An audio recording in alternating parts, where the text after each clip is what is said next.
नमस्कार, आप देख रहे हैं केबी न्यूज़ खबर आपकी में आपका स्वागत है। कोटद्वार स्पेशल आज हम आपको दिखाने जा रहे हैं। और अगर हम कोटद्वार स्पेशल दिखा रहे हैं तो इसका मतलब ये नहीं कि सिर्फ इससे कोटद्वार का ही वास्ता है। पौड़ी गढ़वाल से हज़ारों लोग अपना घर गांव छोड़कर जिस शहर के आसपास बसे हैं वो है शहर कोटद्वार। कैसा है कोटद्वार के लोगों का मिजाज, कैसी है यहाँ पे राजनीति, क्यों बदल गया यहाँ पे राजनीतिक समीकरण, आज बहुत सारे विषयों पर बात करेंगे। और हमारा ये दावा है कि कोटद्वार में राजनीति की खबर जो बिल्कुल सही दिखा सकता है तो वो दिखा सकता है आपको केबी न्यूज़ खबर आपकी। क्योंकि 40 साल का हमारा कोटद्वार की राजनीति को देखने का जो तजुर्बा है उससे आप लोगों को जो भी जानकारी मिलेगी एकदम 100% सही और सटीक मिलेगी। तो कोटद्वार स्पेशल आपको ज़रूर दिखा रहे हैं। लेकिन कोटद्वार सिर्फ एक शहर नहीं है, कोटद्वार पूरे पौड़ी गढ़वाल के अलग अलग क्षेत्रों से आए लोगों का एक शहर है। और इससे बहुत सारी एक राजनीतिक सोच, एक राजनीतिक मिजाज, एक राजनीतिक परिवर्तन सब कुछ दिखाई देगा आपको। तो चलिए फिर कोटद्वार स्पेशल में आज हम कोटद्वार नगर निगम के होने वाले चुनाव के मद्देनज़र आपको खबर दिखाएंगे, हर प्रत्याशी के बारे में जानकारी देंगे। और यकीन मानिए कि अगर हम आपको खबर दिखाएंगे कोटद्वार की तो बिल्कुल 100% सही दिखाएंगे। तो सही खबर अगर आपने देखनी तो आप चैनल केबी न्यूज़ को सब्सक्राइब कर लीजिए। केबी न्यूज़ देख रहे हैं आप। निकाय चुनाव की जो अटकलें हैं, मतलब निकाय चुनाव की जब से खबरें आई हैं हाई कोर्ट के माध्यम से, तो आप ये मान के चलिए कि कोटद्वार में राजनीति का पारा गर्म है। वैसे भी कोटद्वार में गर्मी ज़्यादा रहती है, लेकिन कोटद्वार के विकास को लेकर लोगों को ठंड लग जाती है। मतलब अगर कोटद्वार की बात करें, कोटद्वार शहर की बात करें तो सबसे पहले शहर से शुरू करते हैं। एक है कोटद्वार में हॉस्पिटल जो बहुत दूर से दिखाई देता है, जिसका जो इंफ्रास्ट्रक्चर है उसको अगर आप देखेंगे, उस बिल्डिंग को अगर आप देखेंगे तो वेदांता, मैक्स जैसे कई कई हॉस्पिटलों की बिल्डिंगों को मात देता है ये हॉस्पिटल। इस हॉस्पिटल में डॉक्टर नहीं है, बहुत सारी फैसिलिटीज़ नहीं है। लेकिन सबसे बड़ा सवाल तो यही है कि जब सब कुछ तैयार है तो फिर डॉक्टर क्यों नहीं है?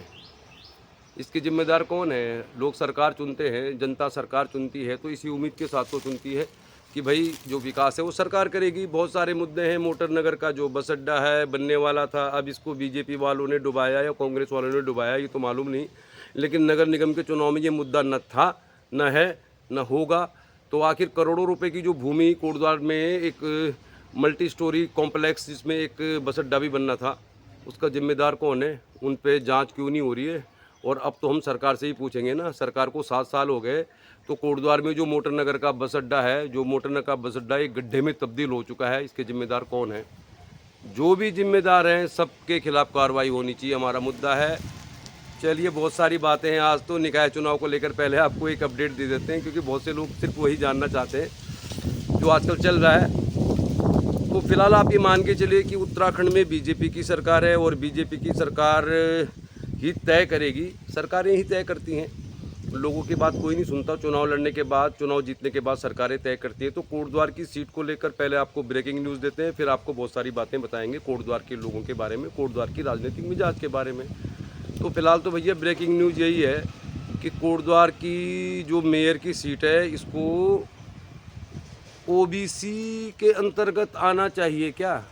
पहले चुनाव में ये महिला सीट थी और अब क्या कोटद्वार की सीट ओबीसी हो जाएगी? जो उड़ती उड़ती खबरें आ रही है कि भारतीय जनता पार्टी में कुछ लोग हैं जो चाहते हैं ये सीट ओबीसी हो जाए।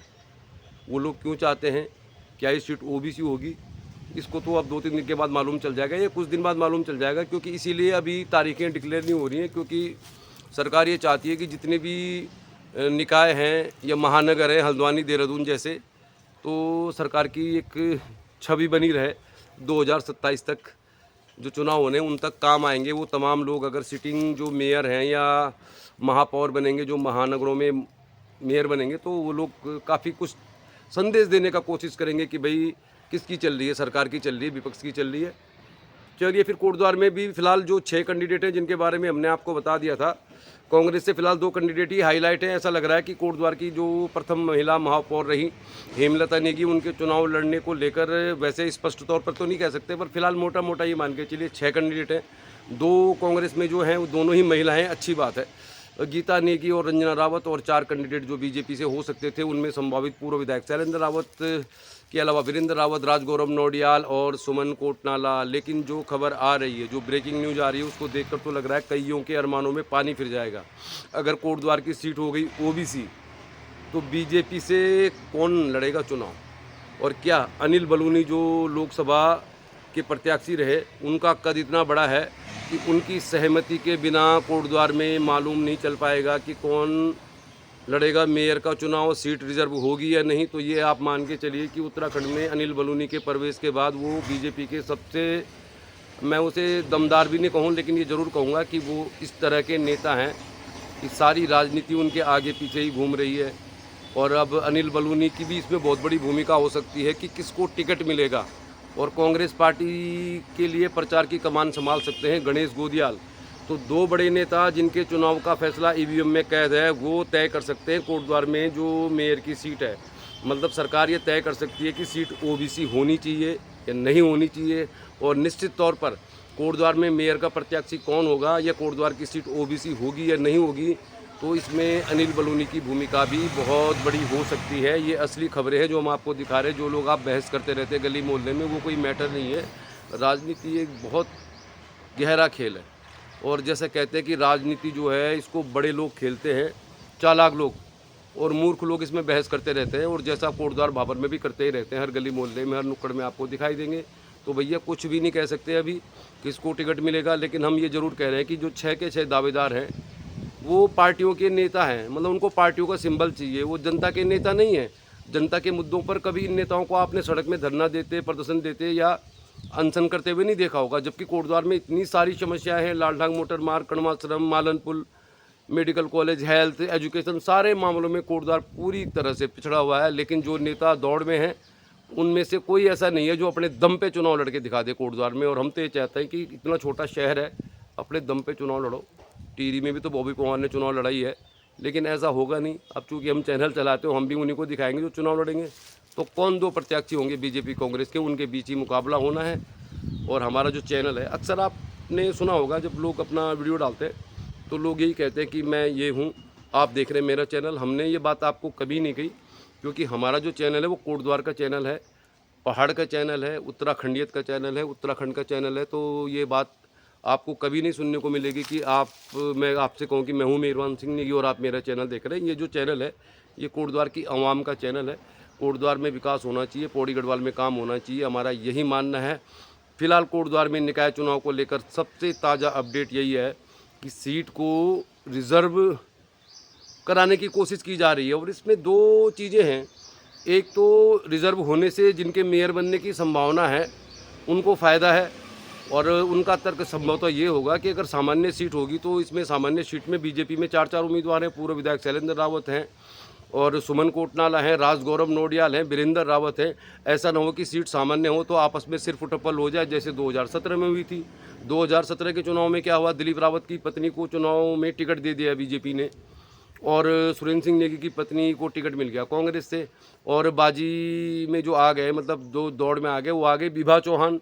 धीरेन्द्र चौहान जो हमारे बीच नहीं है, उनकी पत्नी ने पूरे कोटद्वार के चुनाव में तहस नहस कर दिया उस समीकरण को, जो ये मानते हैं कि भाई बीजेपी का जो वोटर है कभी खिसकता नहीं है। तो अगर सीट होगी सामान्य तो निश्चित तौर पर यहाँ पर दो ऐसे कैंडिडेट हैं जिनकी भूमिका उस स्थिति में बहुत अलग है। जैसे सुमन कोटनाला हैं, सुमन कोटनाला मंडी समिति के अध्यक्ष हैं, पूर्व में वो जिला पंचायत उपाध्यक्ष भी रहे हैं। उन्होंने बहुत लंबे समय से तैयारी की है और उनकी छवि इस टाइप की है कि फ्लेक्सिबिलिटी वाली छवि है। मतलब वो संघ के व्यक्ति नहीं हैं, बीजेपी के संगठन से बहुत ज़्यादा नहीं जुड़े हुए हैं, लेकिन उनकी व्यक्तिगत छवि दमदार है।